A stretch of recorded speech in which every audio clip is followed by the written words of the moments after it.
Po blejskem srečanju smo se pravzaprav pričeli pripravljati na ta lot oziroma na ta projekt.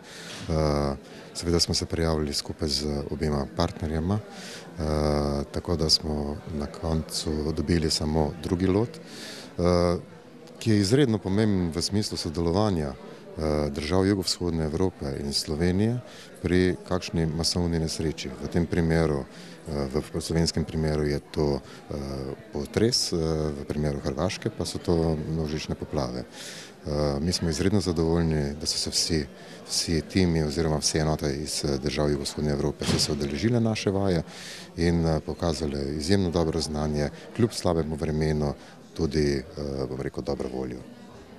Kako pa vaša uprava sodeluje z drugimi upravami v teh državah, v regiji? Mi zelo dobro sodelujemo z njimi, namreč povezani smo v okviru DPPI, to je iniciativa, bom rekel, za države jugovzhodne Evrope.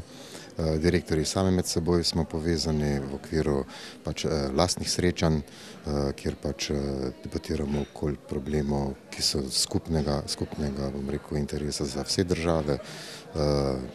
In zdaj naslednje srečanje recimo bo med 7. in 8. novembrom v Sarajevu, tako da smo zelo zadovoljni z našim medsebojnim sodelovanjem.